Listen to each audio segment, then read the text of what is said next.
hello, hello. It is Tuesday night, for I'm here, and you may or may not be there. For that, that's what it's like. Oh, I just got in from the dog walk. That's what it's like. It's Tuesday. It's Tuesday, everybody, and we're doing it all again. Yeah, so that's fun, isn't it? He said, that's fun. So how is everybody? You all good? Hopefully you're all keeping well. Oh, Rene's in. He's out the trap. He's straight in with a watermelon. Straight in.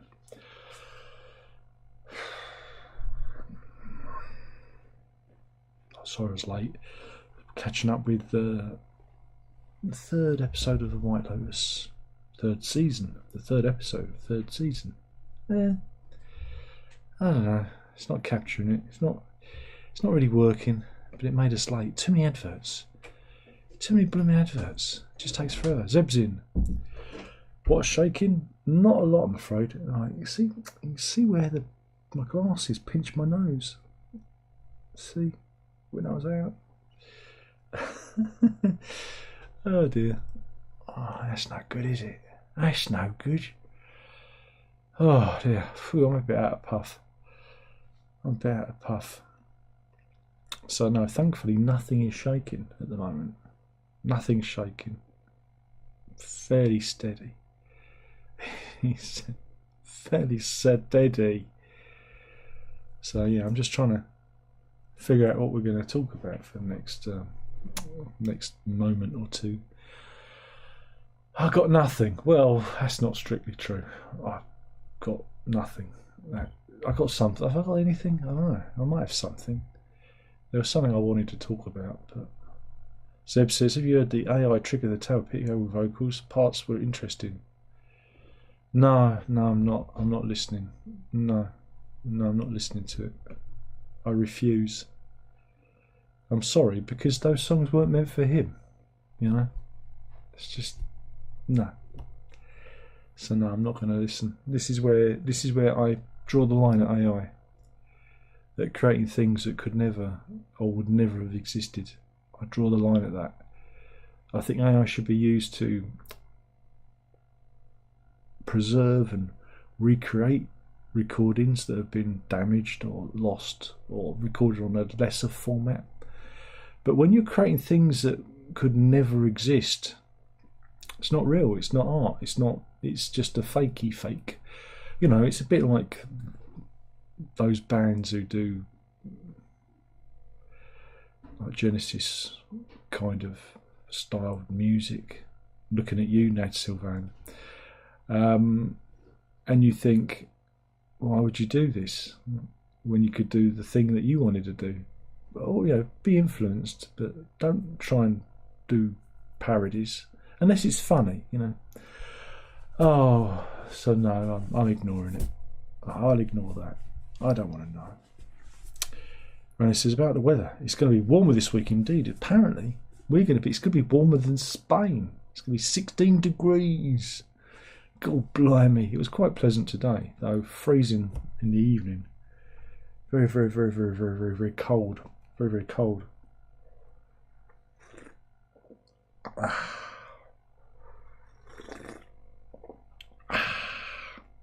So yeah. I got nothing. That's not strictly true. I've got things, but I don't know what we're going to talk about. And there's only 7 people in, so obviously no one's interested. It's going to be a bit of a hard push this week. It's going to be a bit of a hard push. So now this next bit, right? This next bit, I've got to be careful what I say. I did do a video about this, but then I didn't upload it because of the litigious nature of the person involved. So, you know, I thought better of it. I watched it back and I thought, yeah, even though I'm skirting round all the legalities of things, this person is not someone you should be trifled with. But however, I can point you in the direction of something that caught my eye, and I'll let you be the judge. This is purely for amusement, right? This is purely for amusement, and yeah, this is purely for amusement. This came up in my Facebook feed. I don't know if it was an advert or whatever, but it's been active since late last year, and yeah, it was interesting. And if you dig deep, if you know of the person behind this, you'll understand what this is and what this isn't. I'm sorry to speak in such vagaries, but you know. But do cast your eyes over it. It's called, wait for it, wait for it, wait for it, wait for it. It's called The Pink Fraud. Go and check it out and have a good chortle, alright? Have a good old laugh, but whatever you do not give them any money unless you want to know the full story, but you don't. See what I did there? You don't. Just read it and watch the little promo video that they've done for it, and gulp.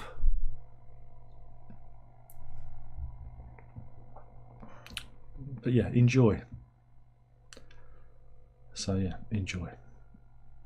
Hello, Seventh. How are you?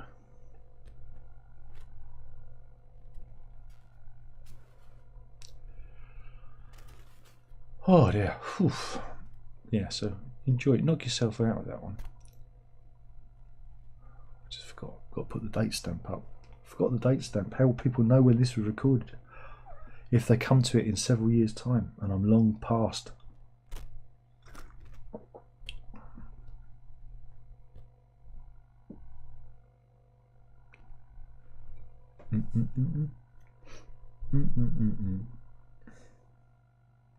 Okay then, it's a thumbs up.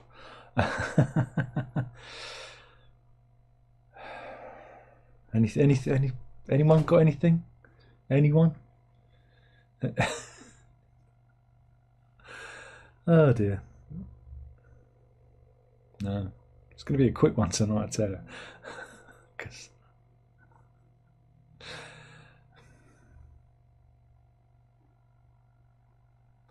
I could do the film review that I was going to do last week. That I forgot. I didn't get around to doing. I didn't watch any films this week, last weekend, because me and Very decided to catch up with Invincible, which is an animated cartoon series co-created by the guy that did The Walking Dead. And to say I wasn't impressed by the third series is an understatement. It's very punchy, very punchy. A lot of smashy, and not as good as your friendly neighbourhood Spider-Man on Marvel, which we thoroughly enjoyed, and even Herb enjoyed. Yeah, there you go. See, I do the reviews. Though, yeah. Though there's a bit of post that I just got out of the mailbox, which I might just go. I might do a live unboxing. What do you reckon? Yeah, I'm just gonna go and get it. Won't be a minute. I've got to be quiet because it's a school night and the kids are in bed, so I've got to be very quiet. Shh. Be very quiet. Shh. And away I go.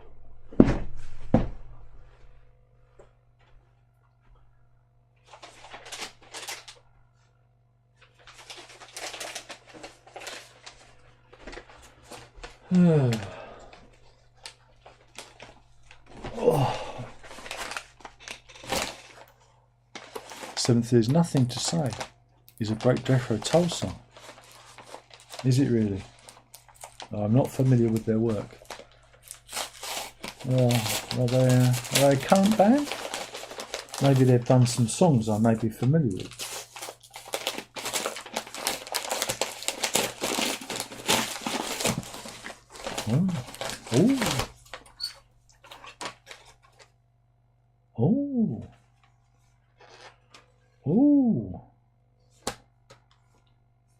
Don't know if anyone's familiar with that one. Has anyone heard of that one? Anyone familiar with that one?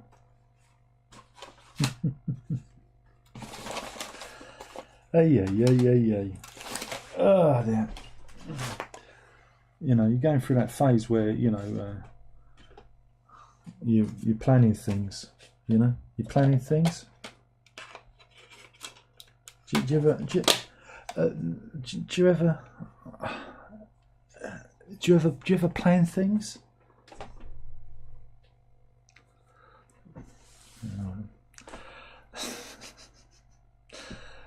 Yeah. Okay, I'm going to do the movie review. I'm going to do the movie review that I should have done last week, but we talked too much. Not last weekend, but the weekend before, I watched a movie. And it was interesting because two of the stars in it were in previous movies I'd watched. Oh, wait a minute. Yeah, pre-remasters indeed. But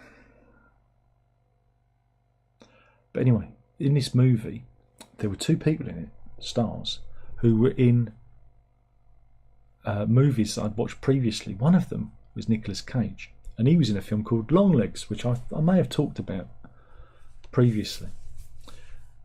He was in it, and so was Nicholas Hoult, and he was in Nosferatu, which I talked about previously. And together they were in another vampire movie, yeah, Renfield, which was, funny enough, co-written by Robert Kirkman, who created Invincible, which I just mentioned, and The Walking Dead.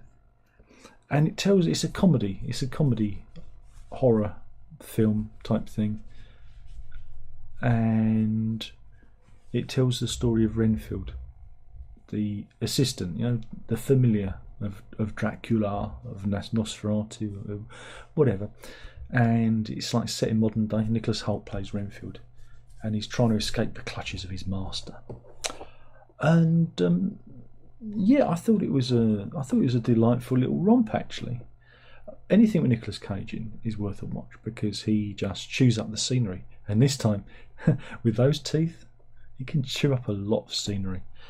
So yeah, I mean, you know, it's 90 minutes, and you don't get many films that are this, you know, this in this day and age that last for 90 minutes. So you've got a nice half an hour setting it up, a nice mid piece where everything starts to unravel, and then a nice half an hour where the resolution, you know, comes into play. So it's a lovely 90 minutes, and yeah, it was delightfully charming. A retelling of the Dracula myth. Like I say, a black comedy, very funny, and Nicolas Cage was just hamming it up. I really enjoyed it. It was a good Saturday night turn your brain off movie, you know, and infinitely better than Nosferatu. There will be people that balk at me saying such a thing, but I enjoyed it more, and it was much more fun. Because sometimes you need a bit of fun. You need something a bit dopey. You know, you need a dopey movie, and it's a very dopey movie. So yeah, I thoroughly recommend it. I think it's on Netflix at the moment. That's where we watched it, and yeah, there's some good gore, good splatter in it as well, and yeah, jolly good fun, especially after Nosferatu. There you go. So, but are you buying this 2 CD Anthony Phillips Save the World? One of those I don't care for myself with his output. Well, I'll probably just to be a complete and utter, be a completist, I suppose, because I've been collecting them, and I've owned them, and it's Save the World is actually an ITV series. I remember it being on the telly back in the day, I think it was the late 80s. It might have even been a Meridian. God, there's a name I haven't heard utter from my mouth for a good 25 years. Meridian. I'm going to say it again. Meridian. Is Meridian Regional Teletext ready yet? Could have been a contender. Man, I remember when I was someone. But yeah, so it was all about sailing, like the world. And so yeah, it's the library music for that, and it's as you'd expect. It's library music. It's not a lot. It's good for one listen, and you'll put it away again. You know, like that's library music for you, isn't it? It does what it does. You're not going to sit there and necessarily listen to that kind of stuff. It's very different from a soundtrack album. I think soundtrack albums are a lot more effective, whereas library music is almost like musical wallpaper. You know, it's utterly ambient in its production, except for maybe the theme tune. And the theme tune might have some hooks in it that you might go, "Oh, I remember that," but the rest of it is all, you know, dum da dum da dum dum dum dum dum dum dum dum dum bum bum bum bum bum. You know what I mean? So yes. Payne says not staying long, just popping by to say hello. Hello. Did you celebrate Shrove Tuesday? We did. We had many pancakes. Many pancakes were imbibed. So yeah, remember Shrove Tuesday. You might not have heard of it because this year no one knows. No one's talking about it. There's not been much on the telly. You know, there's no. I mean, I remember when they used to do adverts, remind you to get the lemons in and everything, or Jif lemon. But you know what I mean. And you get the feeling that certain quarters don't want to be reminded that this is a Christian country. Well, at least it's Pancake Day. Come on, everyone get behind Pancake Day. Tomorrow's Ash Wednesday. So yeah, so it was really odd because yesterday the missus says, "Oh, it's Pancake Day tomorrow." And I said, "Is it?" So I wasn't too sure. You see, I thought it was a bit later. I thought because Easter was coming a bit later, I thought it might have been in March. Oh, wait a minute, Darren. It is March. Yeah, I thought it was still February. But yeah, pancakes. Very good. But yeah. So Payne's in and he's out again. Rennie says, I'm watching House of the Dragon. Watched it, mate. Watched it. You got a new Game of the Thrones spin-off coming later in the year. The story of the Hedge Knight, which should be good. Which is set in between House of the Dragon and Game of the Thrones. So yeah, I don't mind House of the Dragon. It's all right. Problem is I kind of know what happens in it, because if you watch Game of Thrones and you kind of really got into it, unfortunately. Do you remember when you guys all bought me the box sets of Game of Thrones? Do you remember that? It was really good, and me and the missus watched it, and I used to do reviews. Do you remember that? That was really cool. And then we caught up, and you didn't have to buy me the box sets anymore. Do you remember? Do you remember those good old days? Do you remember those good old days when it was when life was fun, rather than now where life's just kind of a bit of a drudge? I remember those good old days. Yeah, it's because you know how it's kind of House of the Dragon's going to go. But the thing is, as George R.R. Martin, he nicked the R.R. from Tolkien, you know. As he said, the thing about history is in the books it may be written one way, but the historians might not necessarily got it right.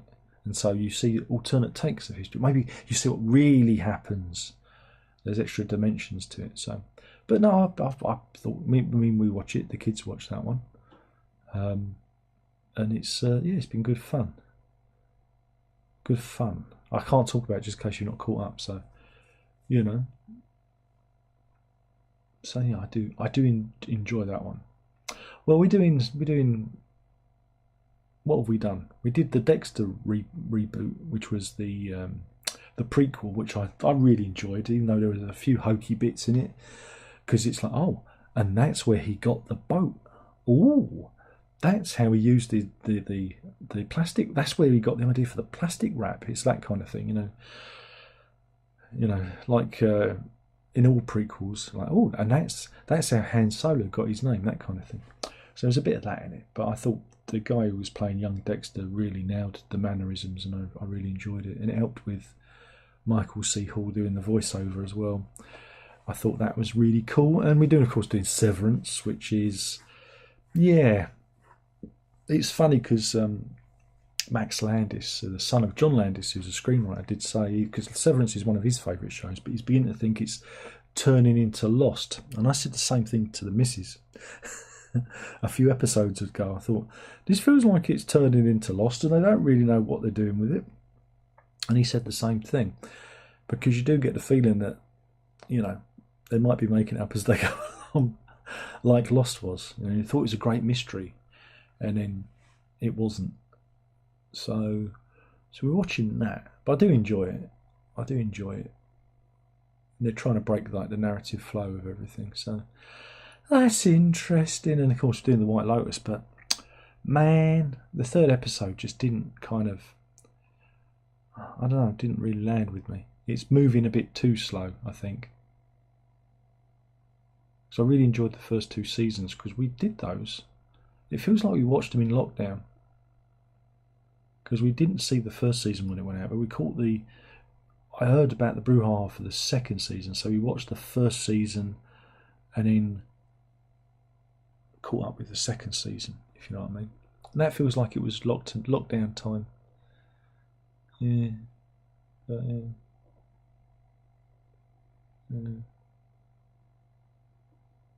So that's good. It's very quiet tonight. Very, very quiet. Where is everybody? I mean, Payne's gone. God, nine viewers. Bloody hell. It really is a quiet one, isn't it? So, I've got nothing. I mean, if it doesn't pick up a bit, I'm going to have to stop. I mean, we've only been on 20 minutes and no one's here.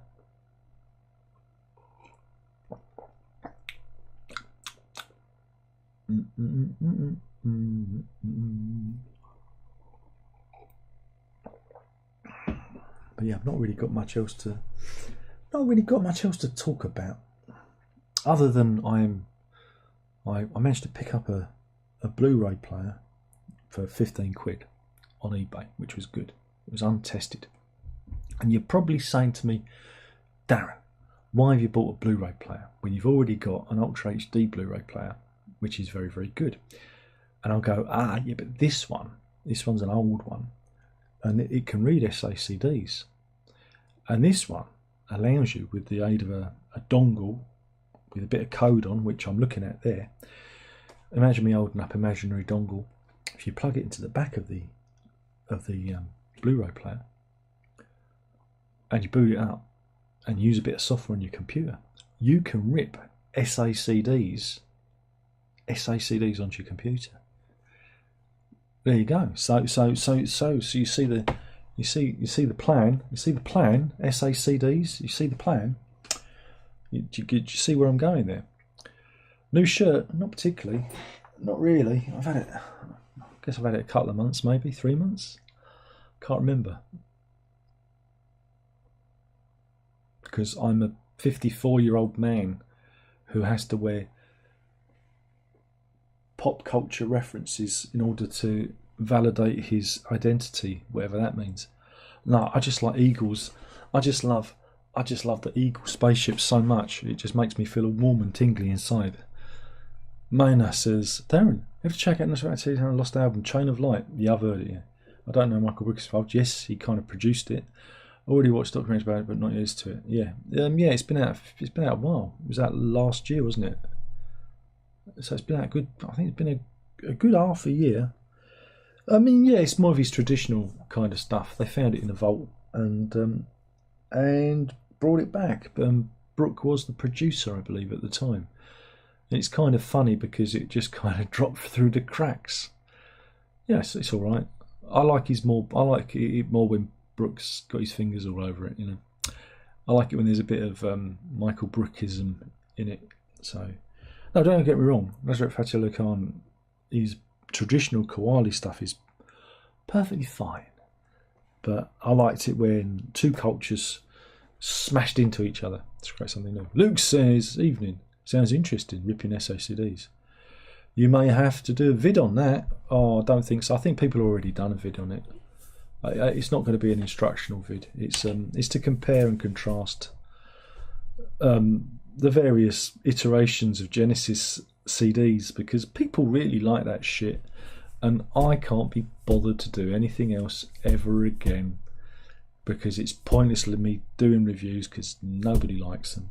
So I'm just gonna use other people's content, i.e. music, and get loads of views that way, and not have to worry about doing reviews ever again, because it's pointless.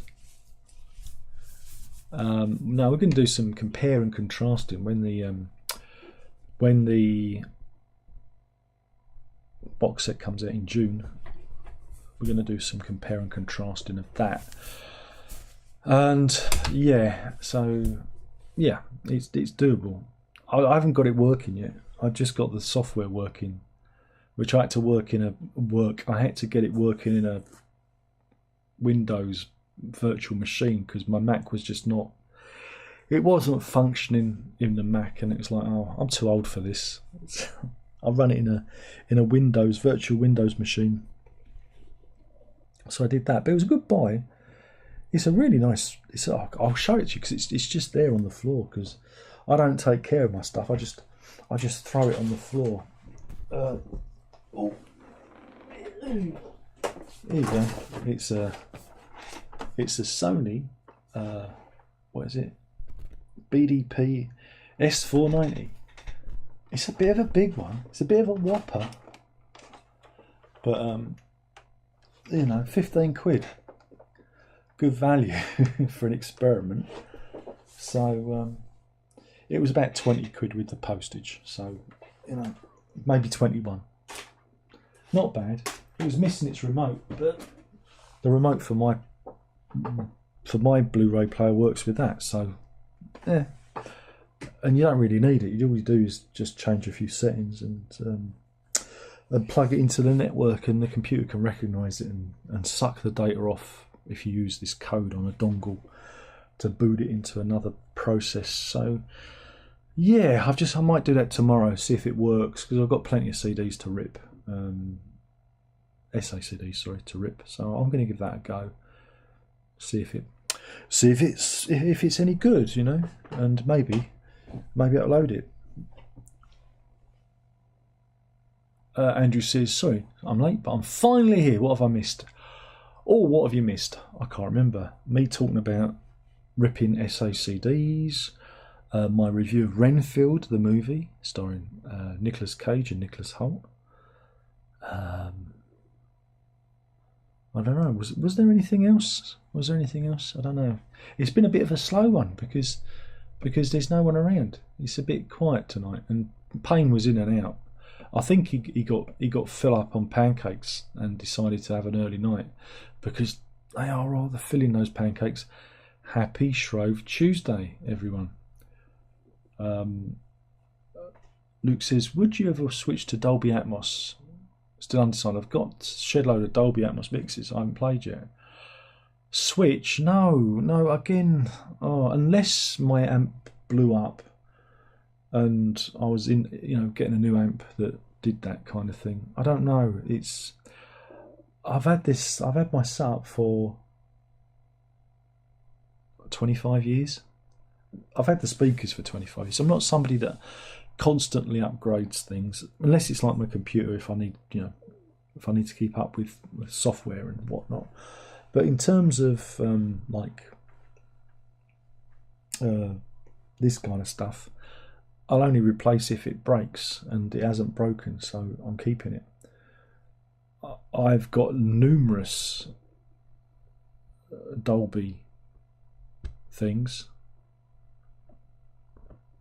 Atmos mixes, and I'm just not that impressed with them. They always sound a bit meh to me. They always sound rather nebulous. Now again, the idea, they say that the technology in Dolby Atmos, again, we talked about this before, and it's utterly tiresome and boring. They say the technology allows it to down mix to 7.1, 5.1 stereo, headphones, whatever. It's transparent. It's not. It sounds like absolute. It sounds rubbish. And the good thing about I've got the Who's Next. They had a breakout of the Blu-ray, which had the Atmos and the 5.1 mix on. And the good thing about that is you can switch from one to the other, and the 5.1 just sounds, sounds good. It just sounds all right. Whereas the Atmos one, it just sounds everything sounds a bit floaty. things don't sound concrete, you know. It's just my opinion. If it works for you, good for you. But would I buy a dedicated Atmos system? No. I might get a sound bar if I saw one going cheap. But even then, I don't really want to do that. You know, I don't really want to go there again. I nearly did it. I was thinking about it. There was I think it was a Samsung. They had a Samsung bundle on offer, and you could get like a sound bar and some satellite rear speakers that were wireless. And I thought, well, that'd be handy. No wires trailing everywhere again. But I thought, oh, do I want to spend X amount of money on more speakers when I've got a 7.1 system that is fine, you know? And again, you know, when you read about it, there's been a lot of people in the music industry, like in the production end, who just say that Atmos has been a complete and utter waste of time for them, and it's just, you know, Sony and Apple.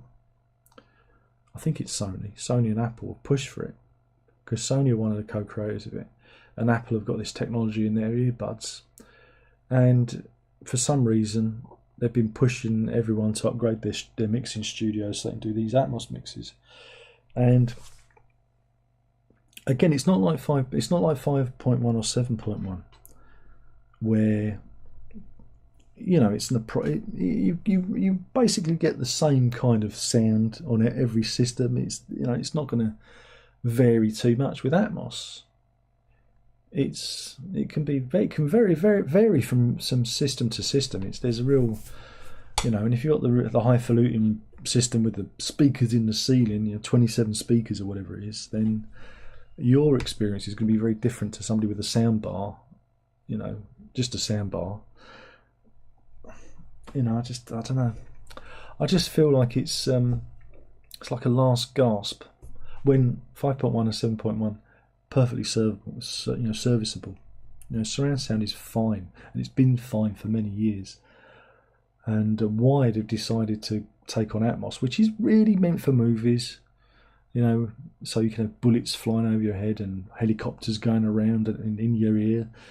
But for music, I don't get it. I don't get it, and I don't like it. Like I said, I own a number of these mixes, and every single one of them gives me the ick.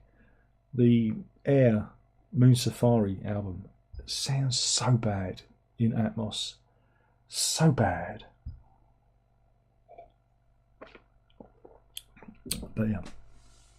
Gone on it again. Andrew says, what do you think about Gene Hackman? Seems fishy. He was 95.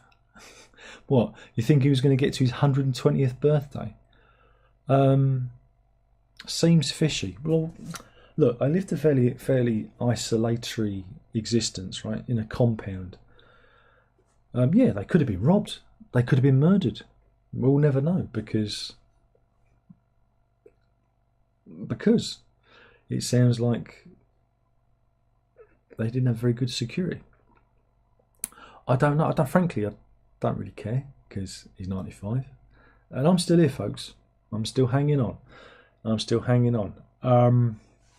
Great shame. Again, I like Gene Hackman, but he retired from movies a good nearly 20 years ago. The way I read it, I think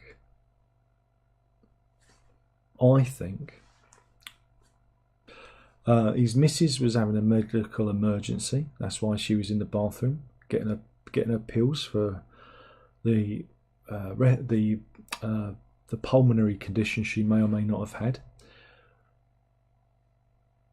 And Gene Hackman himself was panicking and collapsed and died. Yeah, the stress was too much for him.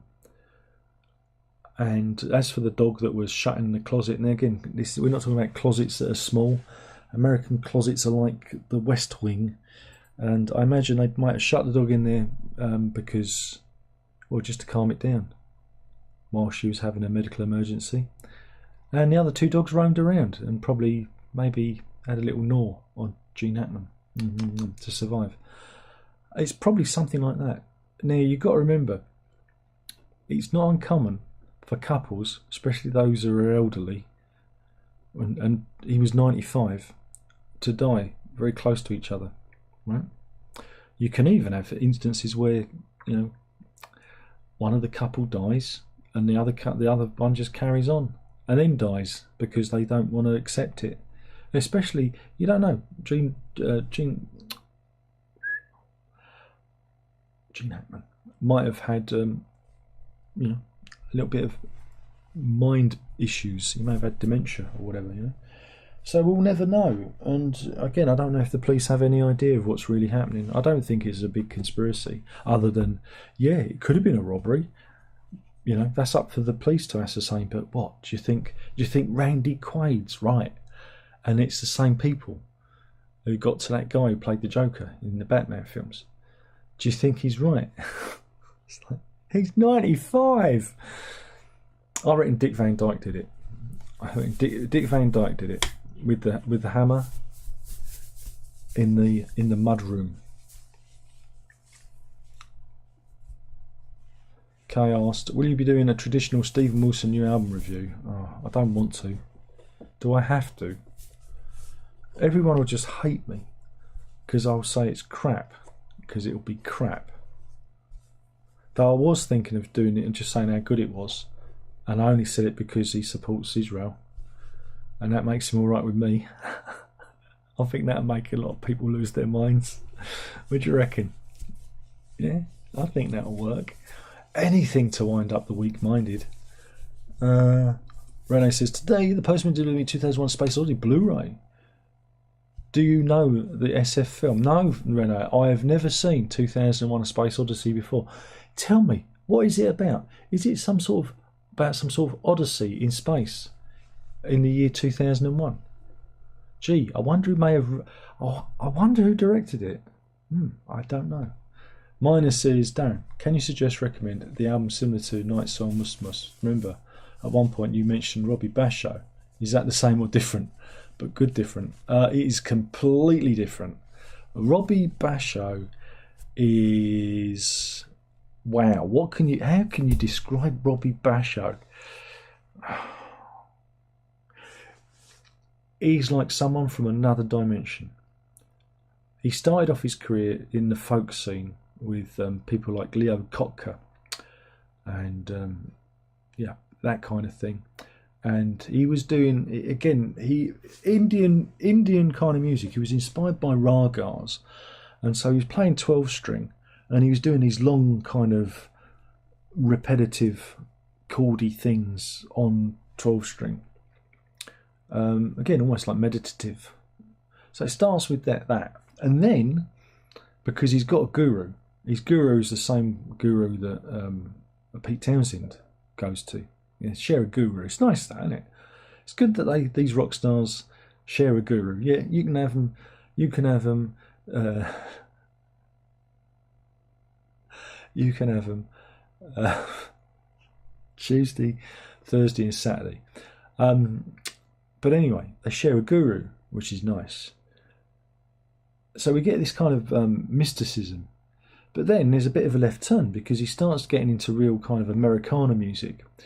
And the plight of like the native, well, it wouldn't have been Americans, but the native peoples, and so you get this strange combination of Indian raga with the piano, with the 12-string. Again, he does a lot of this on 12-string. These songs about the white eagle flying at night with the lightning and whatnot, yeah, and then more traditional kind of Americana music. It's just amazing. Unfortunately, he died very young because he went to an osteopath, and they do the whole bone cracking thing, and they cracked his neck, and it ripped his jugular vein, ripped an artery in his neck, and he died. And that's why you never have that shit done, all right? Never have it done. People die with that neck cracking nonsense because it can literally rip the arteries in your neck open and you can die. And he died in, I think it was like 84, I think it was. And yeah, there's been a bit of a revival. You know, he's very much of a cult artist. And I came late to the party, all because of YouTube suggesting Blue crystal fire, blue crystal fire. He also does this kind of yodely voice thing. It's just, again, bonkers. You got to hear it. I thoroughly recommend it. But boy, oh, you'll need a tip, won't you? I'll give you a tip. What album should you listen to? This is the album you've got to listen to, because it's the one that got me. I don't usually give you I don't give people tips because, you know, no one's going to like what I want. Have they got the I don't think they've got it in stock. There you go. It's not in stock at the moment, but it's an album called Visions of the Country, and it's not in stock. Sometimes sometimes it has a pressing. You kind of got to catch it. Yeah, there you go, Visions of the Country, and that's the one. That's the one I recommend. I thoroughly recommend that one because some of the others are a bit more esoteric. See if you can find it anywhere else. Oh, here you go. On these bit gnome life. You want to cut down on your gnome life, mate? Get some exercise. If you go to the Bandcamp page, they may have it there. Gnome life. Why not? But yeah, thoroughly recommended. What else can I recommend that's in the vein of well, check out the other Michael Brook collaborations. There are a number of them. He says, trying to remember. Oh.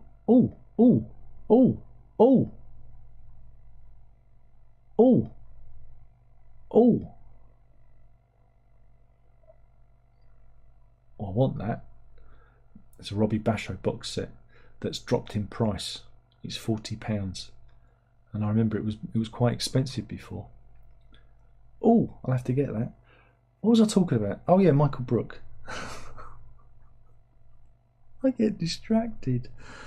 Don't you get distracted? It's good to get distracted, isn't it? Who likes getting distracted? I like getting distracted. Ooh. So yeah. You can check out John Hassell's Power Spot, which is a good record. It's in there somewhere, which Michael Brook plays on a couple of tracks. We've also got. This always boggles me, because Cobalt Blue came out after Must. Can you believe that? So where are we? There's an album by him and Hugh Srivanas called Dream. Now, Hugh Srivanas he was, again, this is the curse of Michael Brook. Most of the people that Michael Brook have collaborated with have died. Right? Died before their years. Uppalapu Srivanas was an Indian mandolin player. Right?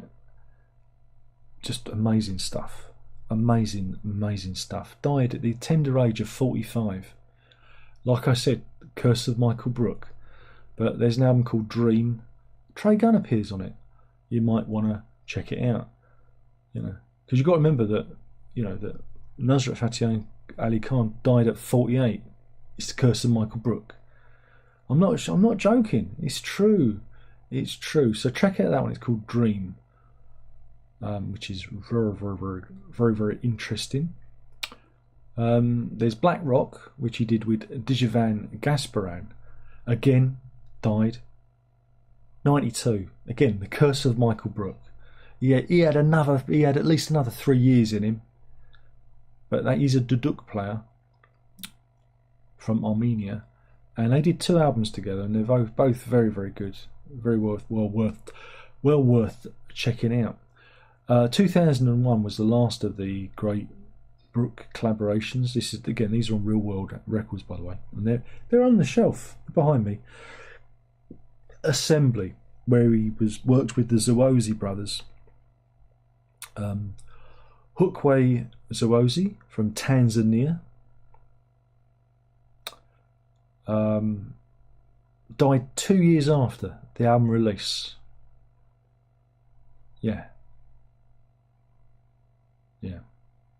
So, like I said, the curse.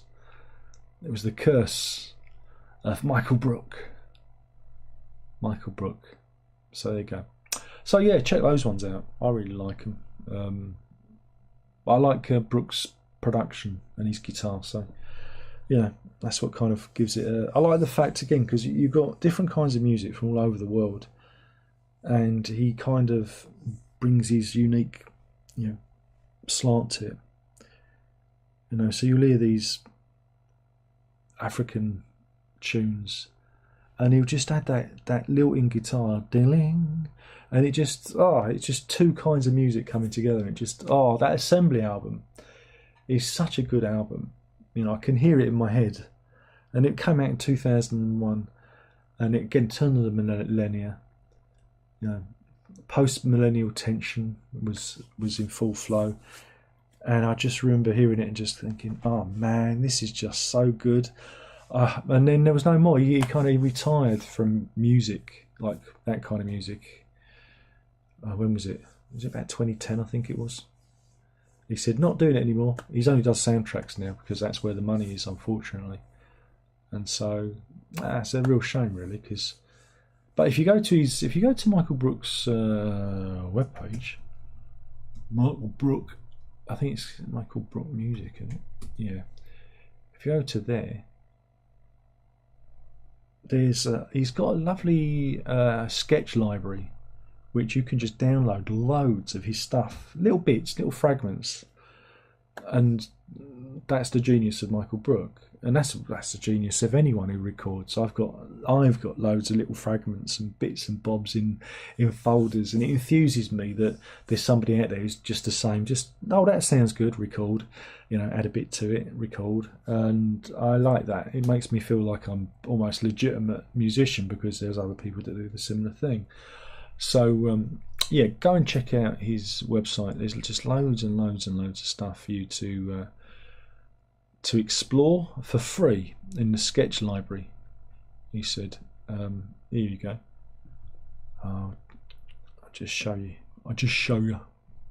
Let me show you. Look, you see, look, you can download them or listen to them on the page, whatever you want to do. And there's just loads and loads of sketches to explore. Well worth checking out. There you go.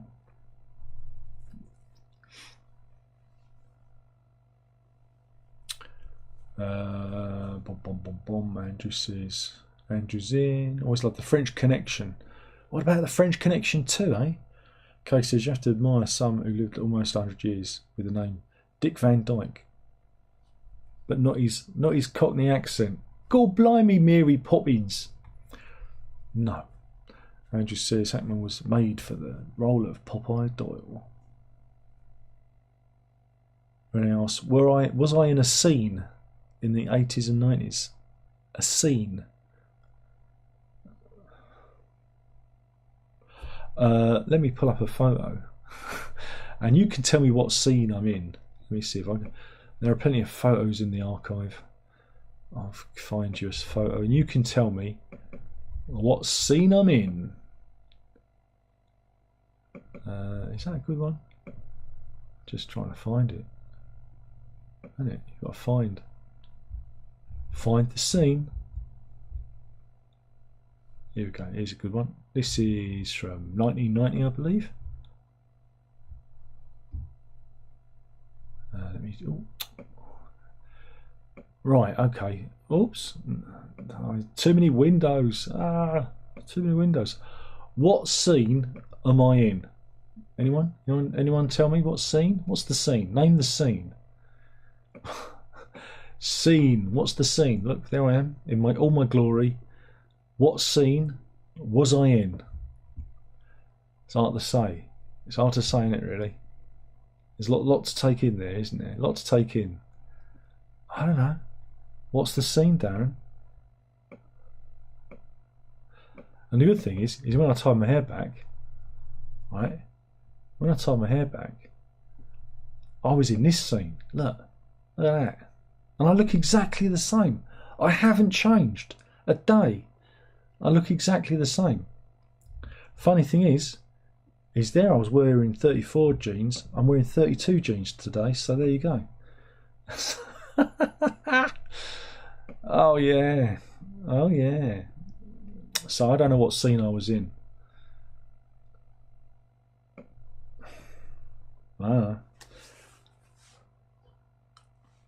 Ray says, do I like the music of Luca Bloom? Nope, I don't know who that is.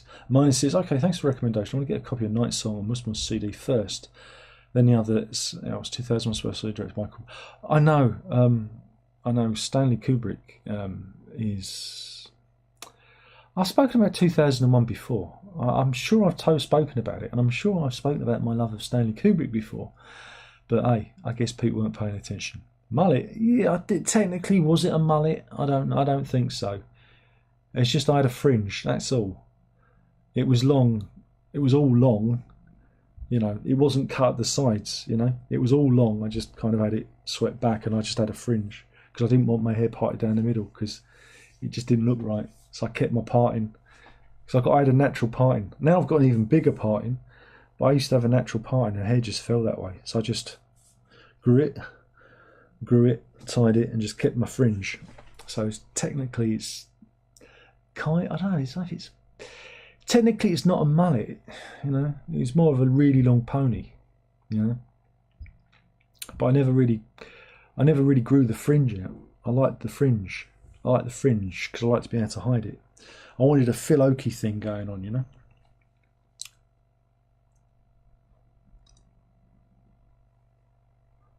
And again, it all depends on the t-shirt. Sometimes I'd wear a Faith No More t-shirt. Sometimes I'd wear a Genesis t-shirt. If the wind was blowing in the right direction, a Marillion t-shirt, and even a Fish t-shirt. Oh my goodness. Peter Gabriel t-shirts. I had a few of those. So yeah, and like I said, when it was summer, I had a few tie-dyes I used to like to wear. Very colourful I was back then. Tight jeans, as I still wear to this very day. Skinny, and some trainers, which again I still wear the same clothes to this very day. Why not? Because I'm still in that scene. I'm in the Darren scene. Yeah. Andrew says 2001, my favourite film of all time. Oh, it's certainly up there, isn't it? It's certainly up there. Never get bored with it, you know, so that's that. So I do enjoy the works of Mr. Kubrick. Very, very good. Very, very, very, very, very good. Excuse me. Oh, I feel a bit tired. Don't know why. I had to wait all day for a parcel today. All day. Our post is... They've decided that we're going to have like a really late post. The other day, I think it was when the Blu-ray player came. I think it was the Blu-ray player. It might have been something else. It might be... It was 6:30. 6:30. The man came with the parcel. 6:30. It was dark. I don't normally open the door when it gets dark. You know, I don't know who's going to be, unless it's the Amazon man. But it wasn't the Amazon man. I wasn't expecting it. And today I had a guitar delivered at 20 to 6. Yeah, 20 to 6. Disgraceful. Don't worry, it's just a flipper. It got a few chunks knocked out of it, but it was really cheap. So I'm going to see if I can flip it. Dog cam, she's not here. She's got better things to do. She's laying on the bed upstairs, stretched out, I imagine, watching the telly with the missus. But yeah, so what's that all about? Why did the postman come so late? My old postman, who was very, very good, who used to come like in the morning during the daylight hours, he's gone now. He was training up the new postman. I don't like the new postman. He does the round the wrong way round. Look, you start with the low numbers and you go to the high numbers. You don't go with the high numbers and then go to the low numbers. No postman does that. That don't seem right. That seems a bit weird. But yeah. That's not good. But yeah, so yeah, I got this Epiphone Dot Black, and it's, oh, I'll go do a video. Got to restring it because the strings were rusty. I'll do that in the morning though. I run out of time because I had to cook pancakes. Got to cook pancakes, but I cleaned it up. It was in a filthy state. It's got chips and knocks. It's what they call relict, and I mean really relict. So I'm going to do a quick video on it, and I'm going to put it up for sale tomorrow. See if I can make a couple of quid on it. You know, there might be somebody. There might be a sucker out there that will give me a couple of quid for it, and that'll be nice. But that's what I do now. That's what I do. I buy in guitars and I sell them for not a lot of money profit, but also I make videos out of it as well, which is that's my reasoning, is I can make videos and then, you know, generate a bit of content, you know, make a little bit of pocket money. So I buy another guitar. Don't tell the missus. And yeah, and it gives me a chance to clean up a guitar. Whoops, clean up the guitar and get it playable, as it were. So yeah, I think it might be good. It might work. And I won't bother showing it because it's all disassembled at the moment, so I can't really play it because there's no strings on it. So there's no point in me showing you. But it was so cheap, I thought, I could at least make about 30-40 quid on that. So, you know, something to do in it. Something to do. Keeps me off the streets.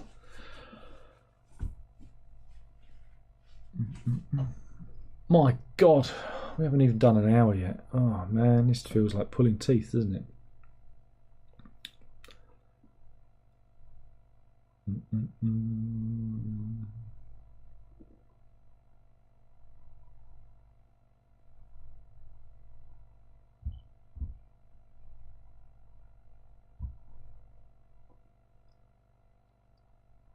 Any more for any more.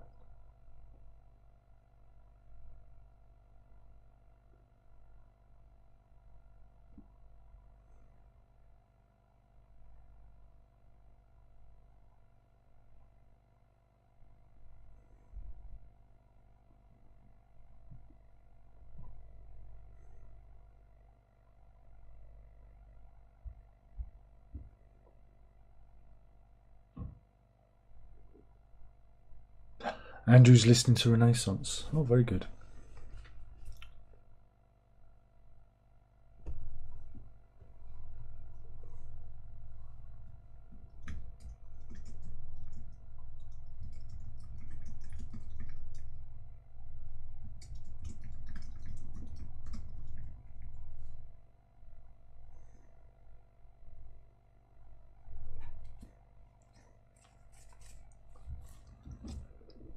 I don't know what that means, T-Dog.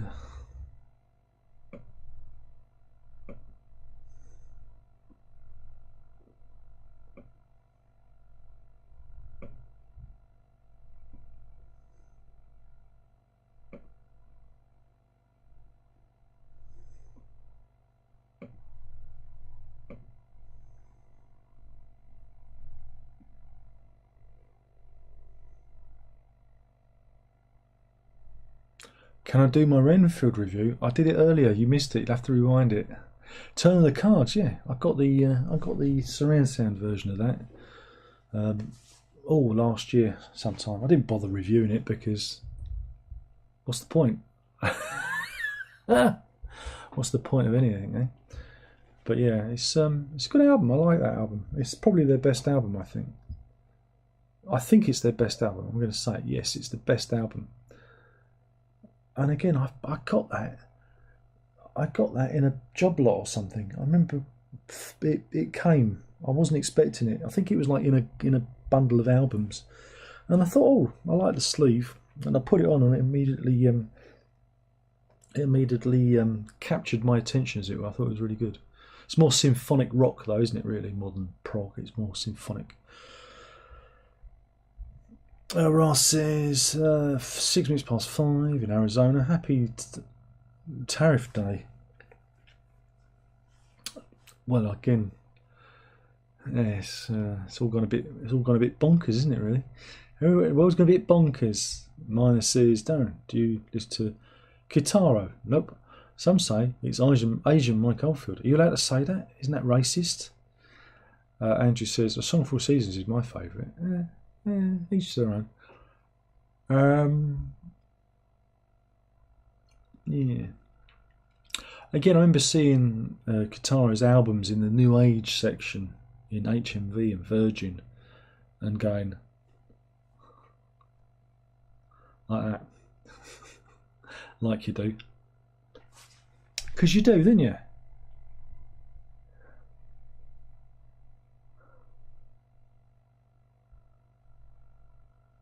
Rene's tired.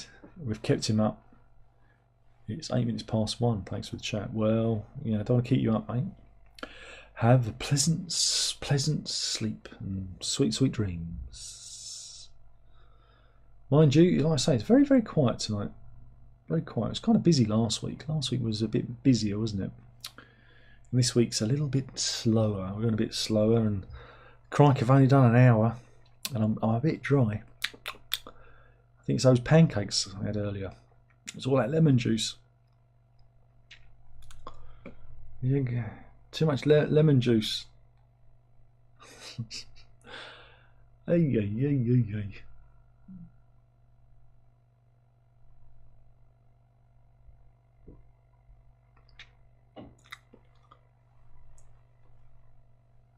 I just see the headlines. Trump's stepping away from NATO, he reckons, yeah. There you go. Good old Trump. Minus says, no, me, myself, as an Asian, not considered racist. Nice joke, just for some who get it. Well,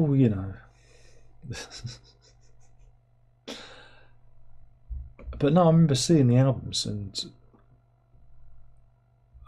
again, I don't know. Did it ever land? Did it land over here?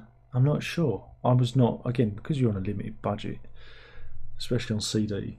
Back in the day, back in the 80s and 90s, it wasn't something that I was familiar with. I think I maybe put them under the Vangelis kind of, for some reason. Vangelis. And I'm not a great fan. I'm not a great fan of Vangelis. Vangelis is all right, great soundtracks and everything, but you don't sit down and listen to Vangelis. Maybe you do. I don't. I find it a bit soundtracky, So yeah.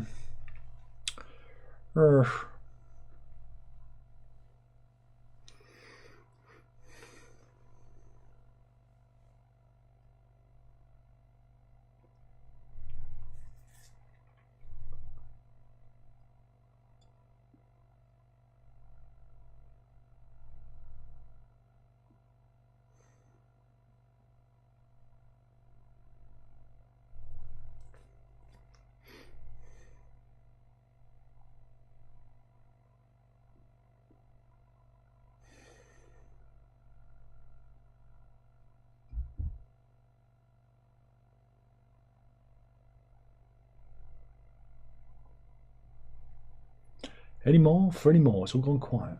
All gone quiet out there. What's your favourite Kitaro album? Leave your comment in the comment box below. Ross says Floyd Pompey is a go. Yeah, we did a video on that. Come on. Did a video on that.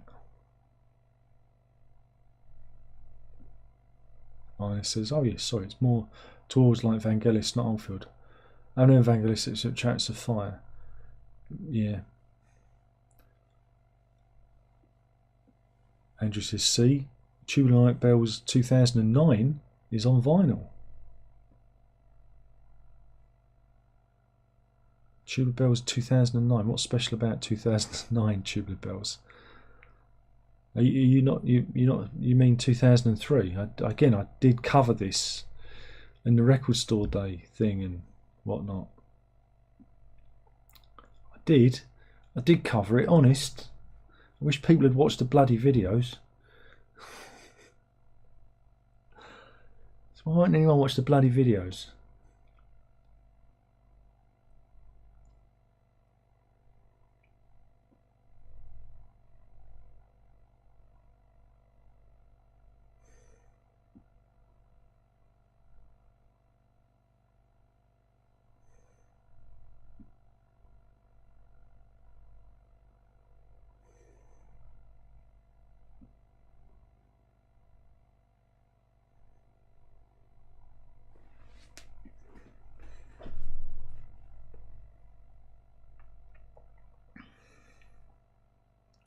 course I'm right. I'm always right. I keep telling you that.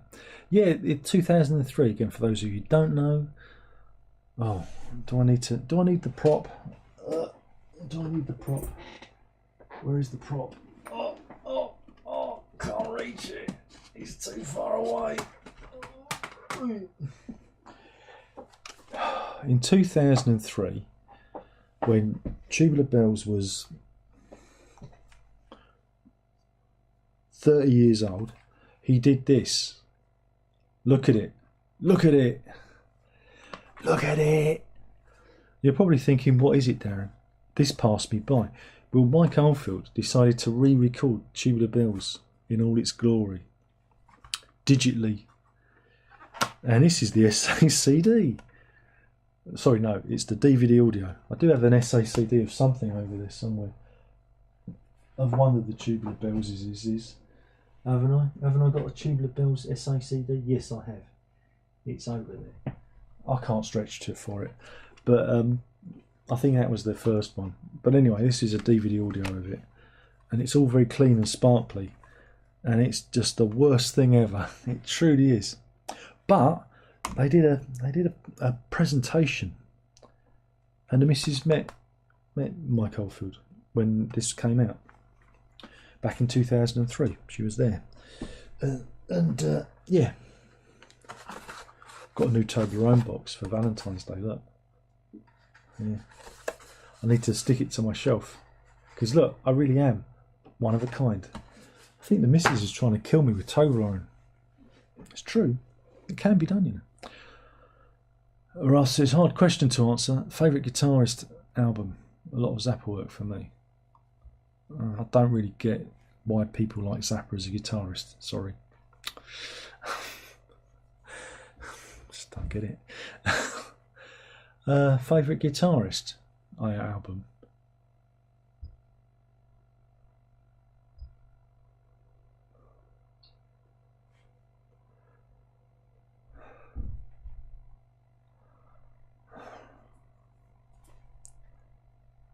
I don't know.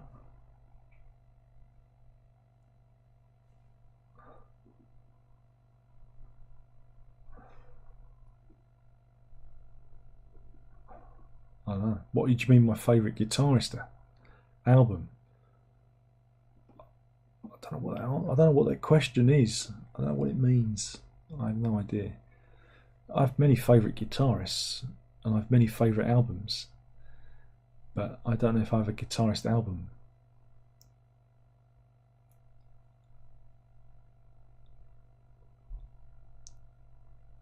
Andrew says, yes, I've met Mike Oldfield too, several times. Well, ain't you the lucky one? I thought he had an injunction out on you. I thought you're not allowed to go within like 300 yards of him or something.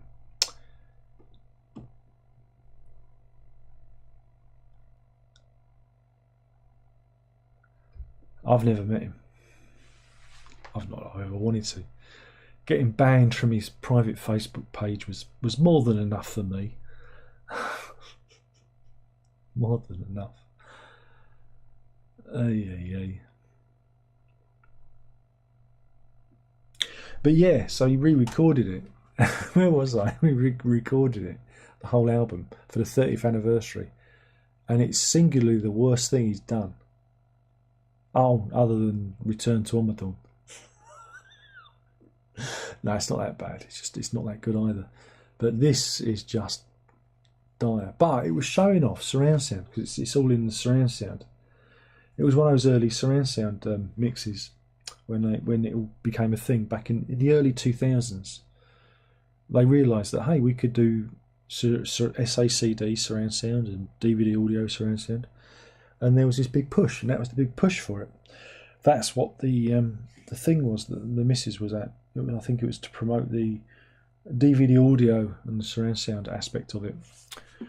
But yeah, you've got John Cleese as the Master of Ceremonies, and it's a very, very stale and airless, and none of the fun of the original. Whereas the fun, again, he always says, "Oh yeah, but the original, well, there was tape hiss and bits that weren't in time," and you go, "Yeah, that's the bloody appeal of it. It sounds kind of homespun and kind of intimate, and you know." and that doesn't. But there you go. It's quite interesting because it's got a list of all the gear, all the guitars and the software and you know the plugins. Yeah, actually, again, plugins. That was a thing back in 2003. He's talking about software plugins. You never really see them listed on albums. That's why I'm going plugins. Oh, but it actually lists what plugins they use, which is quite interesting. If you like that kind of thing. Renee says Billy Bragg is nice. No, we don't. We have no Bragg. Ugh, horrible man. There's a special circle of hell for him.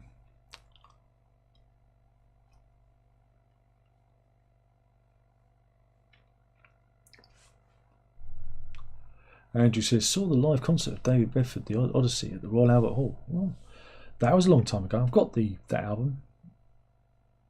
I got it for 99p back in the day. There's a little bit of damage on the cover. But there you go. It's quite a fun album to listen to.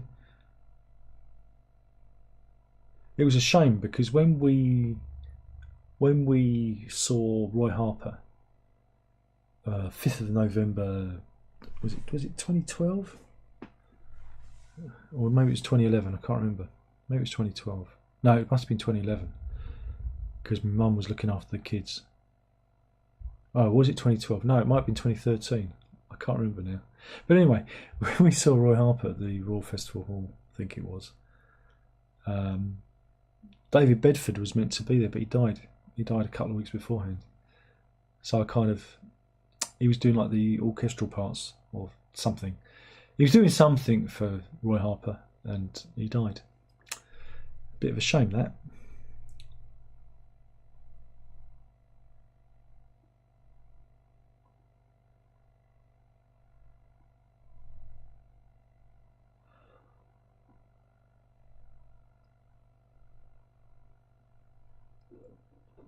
Andrew says, and John Lord, Saraband album.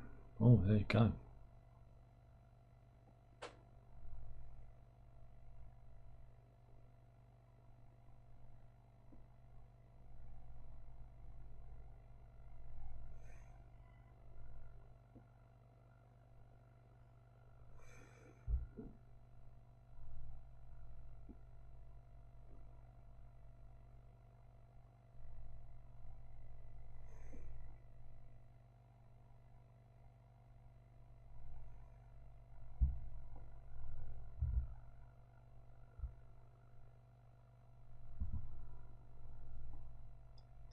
Any more for any more?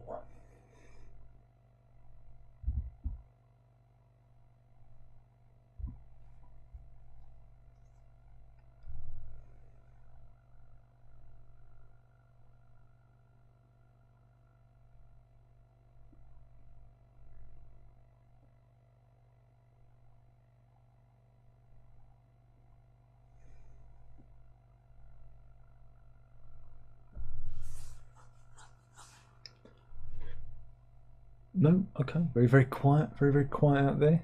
It's all gone quiet. So yeah, there's quite a few things on the record store day.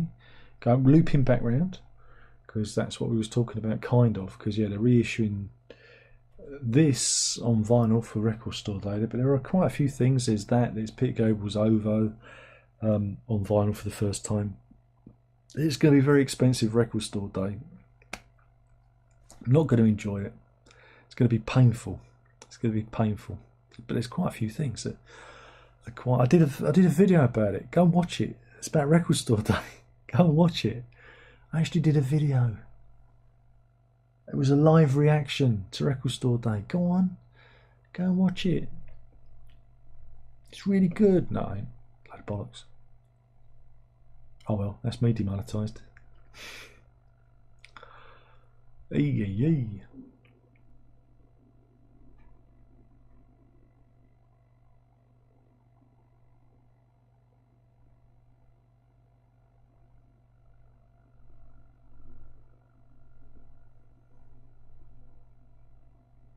Any more for any more? Or should we call it a night? Should we? Because it's quite late, isn't it? It's quite late, and we've done an hour and 15. We could have a short one, couldn't we? Because I get the feeling you guys have all kind of run out of. Oh wait a minute, no, Minus says something. He says, Darren, forgot to mention. What do you thought of the 2016 Pompeii remix from Obfuscation? Are you pleased with the Andy Jackson remix? Well, considering it was 9 years ago, it was all right. It was all right. You got a Stephen Wilson remix where he's just going to lay it out flat and do nothing to it. So, and everyone's going to clap their feet together and tell you what a genius he is. So, you know, I can do that. You could do that. I could probably train the dog to do it. Andrew asks, does anyone still listen to cassettes? No. They're not as bad, actually. I do have a cassette player. And I do have a couple of cassettes. And if you listen to them, they're all right. They're okay. They're like in between, like vinyl and CD. You know, with the right audio processing, the right doubly engaged, they've got that kind of analog warmth and lack of clarity that you get with vinyl sometimes when there's dirt on the needle, and the reliability of CD, except for when they get chewed up. Hey, cassettes. Does anybody still listen to wax cylinders? Anyone? Anyone listen? Because that's what we really need. That's what we really need to return to.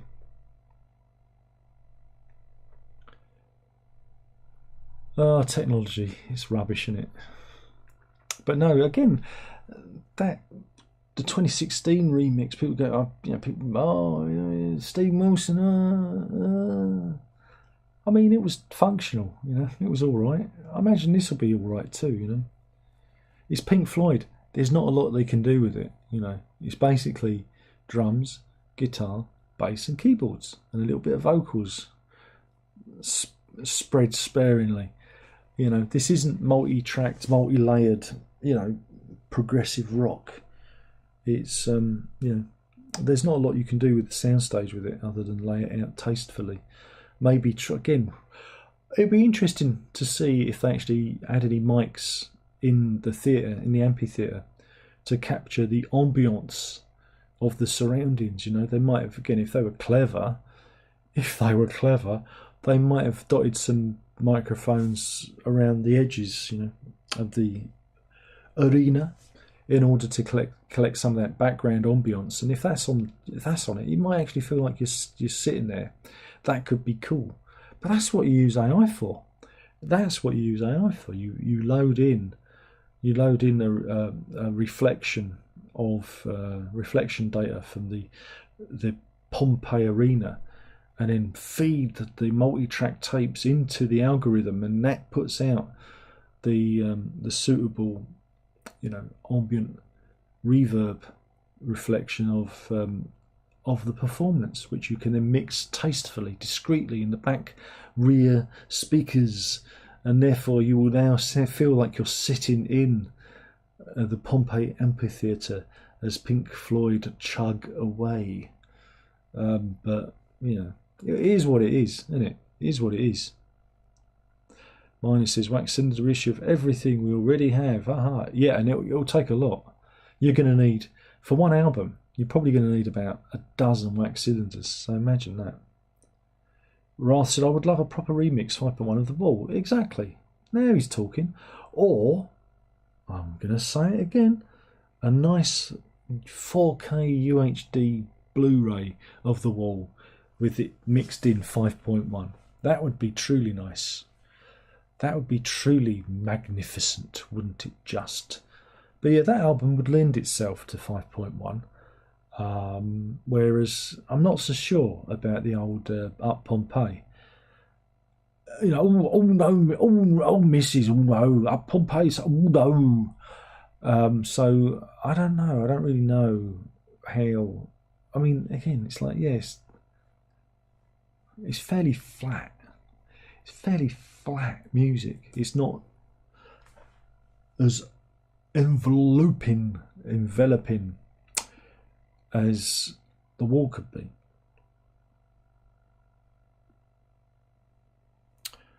The Wall live footage is more of a weight. I did an edit of that years ago because The Wall footage is out there. I found it somewhere, and I edited it to the "Is there anybody out there?" Audio. And I've got it on my hard drive somewhere. I could probably upload it. Do you think I could upload that without getting my arse spanked by Pink Floyd? And that worked quite well. And I kind of adjusted the picture slightly, you know, because it's a bit cruddy. It's not exactly brilliant, but it sounded really good because you got the "Is there anybody out there?" audio, you know, in the background. So, and you get an idea of what they were doing. I could probably upload that now that nobody cares. Nobody on the internet cares about anything. It's like Wild West now. Nobody cares. At least Genesis didn't take my comparison video down. They took my remixes down. They took my remixes down of Trespass and Nursery Crime, and my instrumental mixes of Trespass and Nursery Crime. They didn't like me posting those. Oh God, no. Yeah, didn't like that. Oh no, didn't like that.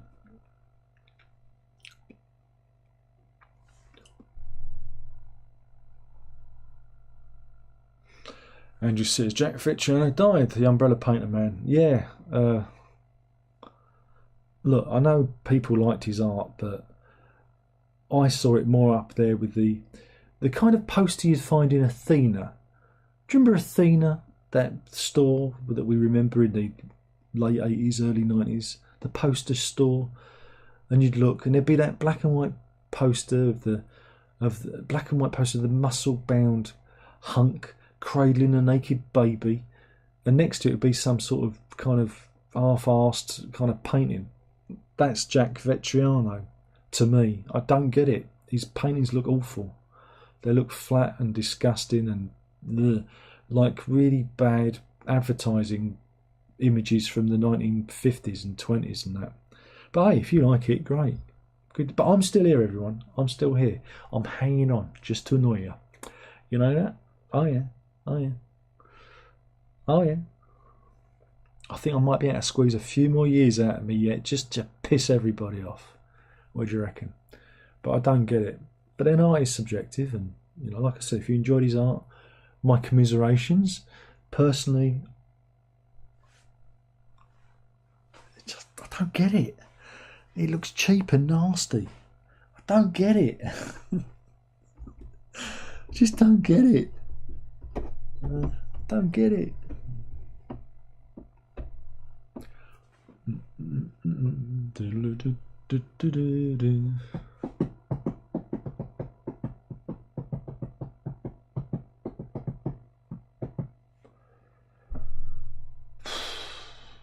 Oh, 1 hour 23. Oh God, we've got another 7 minutes to go. Who else has died recently? Gene Hackman. Gene Hackman died.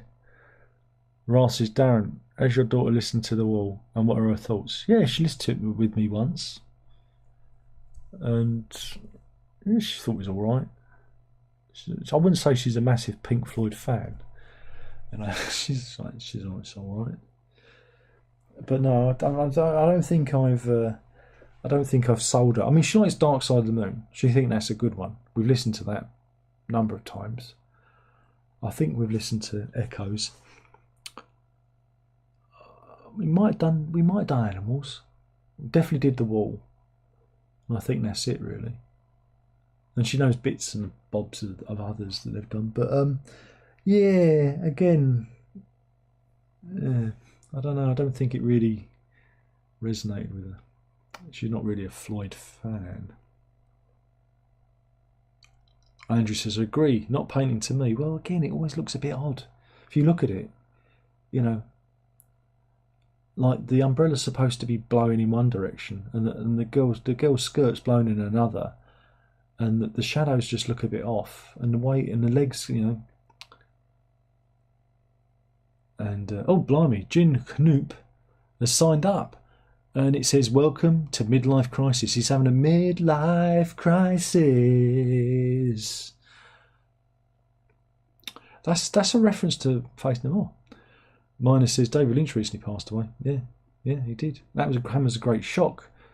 And I know, you know, he wasn't. Again, none of us are getting any older, but it's a bit like Bowie. It's when those icons go, you think they're going to be around for going to be around forever. But he was suffering from COPD, I think it was, and the wildfires made his condition worse. He could barely get across the room with a oxygen mask on. So he's a very sickly man, very ill man, and a great shame because, you know, but he was a habitual smoker. So don't smoke, guys. It's not good for you.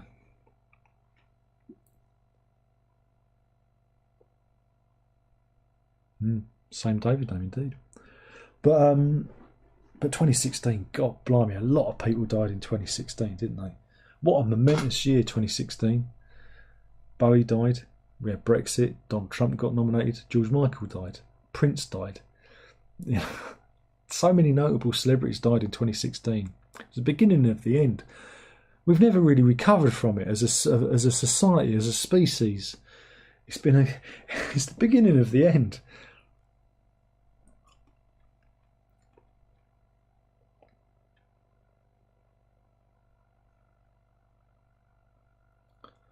But yeah, with what I've decided, right? I'm uttering this proclamation. Oh, Major says, I remember this Black Star back then, and it's a shock, It's a shock. Yeah. When I did a review of it, unfortunately, the review doesn't exist anymore. But I did actually say that it felt like it was the end. I've only listened to it once. I listened to it for the review. I've not been able to go back to it. It made me feel very uneasy when I heard it. There was something not right about it. It felt off. It felt like a goodbye. It felt like it was the end. It felt like there was no more albums. There was a kind of almost a Nick Drake-ness to it, you know, Pink Moon kind of finality to it, and it made me feel uneasy. Again, I don't know if any of you remember. Oh, Andrew's off for his cup of tea. Good night. I'm going to finish in a minute anyway. I've got 3 minutes left. 2 minutes left. But yeah, I've never been able to listen to it since. So, you know, that was it. So yeah. But I was just going to say, I won't say it now because if Andrew's gone, it's no. But yeah, thanks Jim for joining up. Remember, folks, you can join. You don't get anything other than the warm glow of satisfaction that you've given me some money. And I'm not gonna try and sell you anything. Have you heard about my records? You can go to music.darrenlock.com and buy my records because they're really good, you know, honest. But I'm not going to try and sell you my latest guitar course where I teach you to play the guitar using your feet. I'm not going to sell you that. No, I'm not going to give you advice on how to live your life in 12 easy installments. No. I'm not going to tell you how to lose weight and attract women, right, on a diet of baked beans and broccoli. I'm not going to tell you that. It's a secret. But I'm here just to talk at the camera because that's the only talent I've got. And that's not much of a talent, is it, really? Look at it. Look how cruel life has been to me. So here we go. Russ says, enjoy your day. Well, it's nearly over, mate. It's bedtime for me. And stay safe, Rath. And mine says, yeah, I remember the release of Americana in 5.1. Oh, blimey, that was a long time ago. 2013. Anyway, I've got 20 seconds left, so I'm going now. And thank you, Nop, for joining up. There is stuff. There are videos hidden behind the veil. And there will be a load of live streams from the old D days, from like 2017 to 2019, which I've uploaded. I've just got to make them live. So yeah, if you want to be a member, it's £1. What's £1? £1's nothing. You know, or you give me more. I don't mind. No, it is what it is, isn't it? And we'll do this all again soon. Remember, I won't sell you anything unless you want me to. But I'm not like those other YouTubers, all right? I'm not honest. Remember, if you really want to help, just mention me in your will, you know? Mention me in your will, and that'll suit me fine. I jest, of course. Thanks, Alan. She's changed my life.